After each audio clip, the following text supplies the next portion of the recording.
Ayan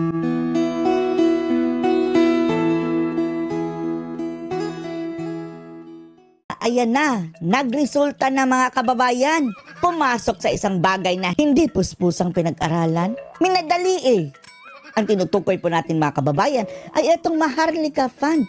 At kinaladkad po ang ating mga bangko mga kababayan, katulad na lamang nitong Land Bank of the Philippines at Development Bank of the Philippines, na kung saan ginatasan nila mga kababayan ng pondo para ilagak dyan sa Maharlika Fund. At ngayon mga kababayan, nagbabala na asawa ni Babal Reyes. Nagbabala na po ang IMF, International Monetary Fund.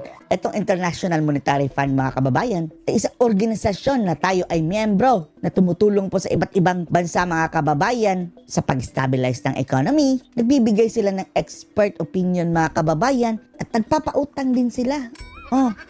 At ngayon, nagbabala na sila mga kababayan dito sa dambuhalang bangko na backbone din ng ating gobyerno na Land Bank of the Philippines at DBP. Dahil sa pag-invest ito sa Maharlika Fund ng bilyon-bilyon mga kababayan. At ngayon, natutrouble na po ang Land Bank at ang DBP dahil ito sa kagagawan ng ating presidente at ng kanyang mga alipores mga kababayan. Dahil dito sa Maharlika Fund, panoorin po natin ha. May babala ang International Monetary Fund. Nalagay umano sa alanganin ng Land Bank at Development Bank of the Philippines matapos nilang maglaan ng 75 billion pesos. Billions mga kababayan na supposedly ginagamit nila yan doon sa mga profitable na investment. Andun sa Maharlika Fund na hindi na natin alam mga kababayan kung ano nang nangyari. Ang sabi nila, pinangakuan tayo ng langit. Ngayon, parang nawalang parang bula. Nasaan na yung kinita?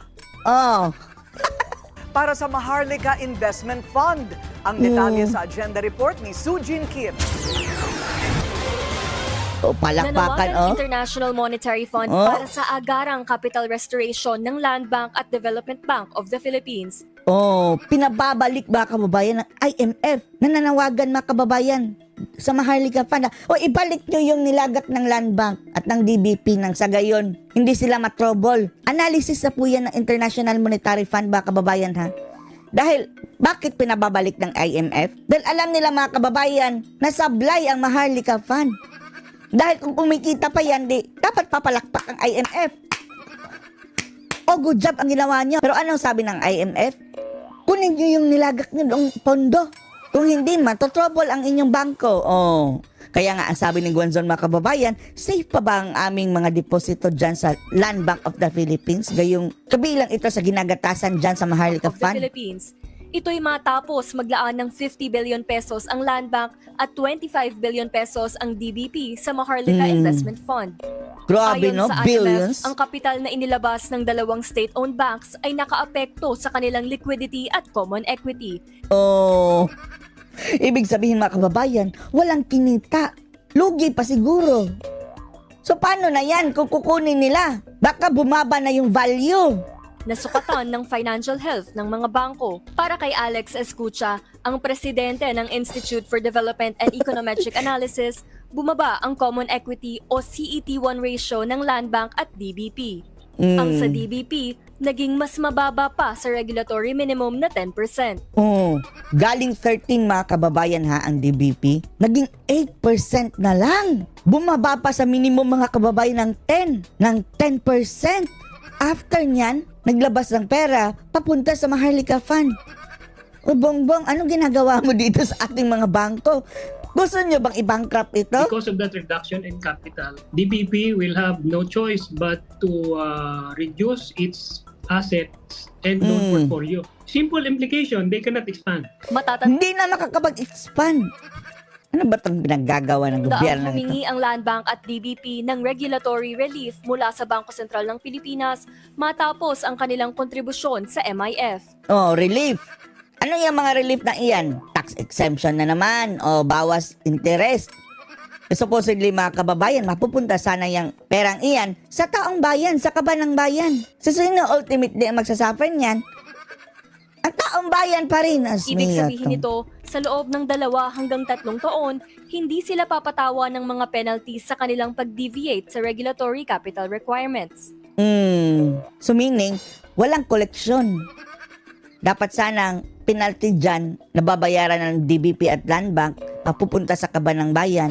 Tiway na, hindi na mapapakinabangan. Kampante naman si Escucha na kayang maabot ng DBP ang 10% CET1 ratio sa katapusan ng taon. Basta't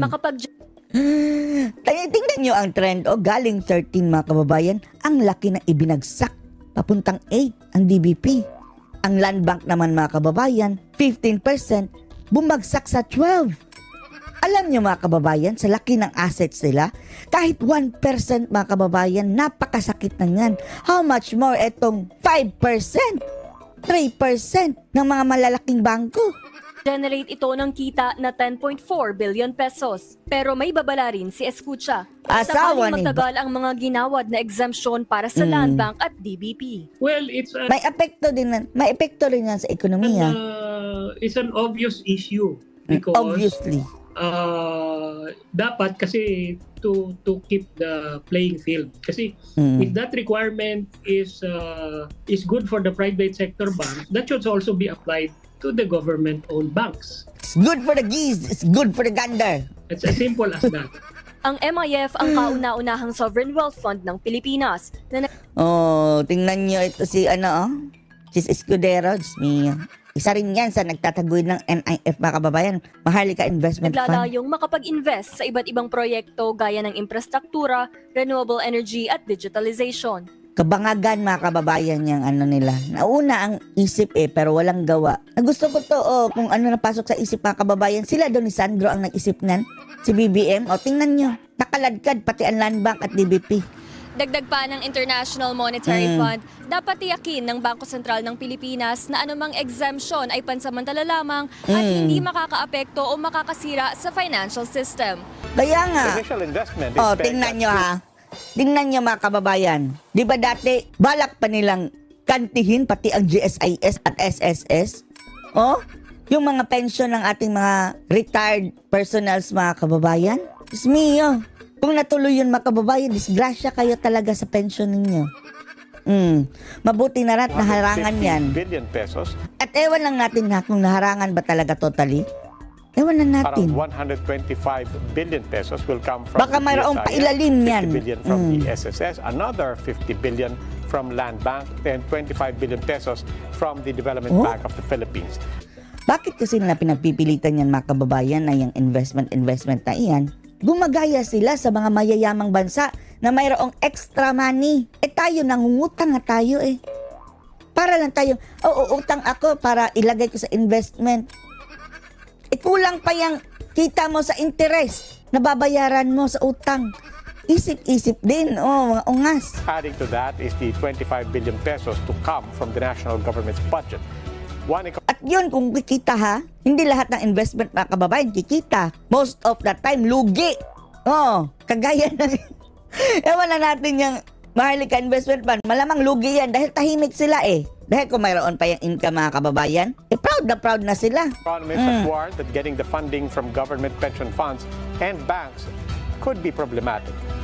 Usually, economies who are establishing a sovereign fund are those economies who are experiencing surplus trade. Surplus, meaning may sobra mga kababayan. May sobra ba tayo? Nangungutang na tayo? Mas malaki ang ating spending mga kababayan kaysa sa ating income. Surplus. Some sort of problematic because as of or recently, we have been experiencing some constraints in funding the benefits of the members of these organizations given its limited fund as of the moment. Na-trouble na ang Land Bank at saka DBP. So, anong masasabi nyo dito mga kababayan na nagbabala na mismo ang International Monetary Fund na ibalik nyo o kayo Land Bank at DBP, kunin nyo ang ininvest nyo sa Maharlika Investment Fund. Kung hindi, tatagilid kayo.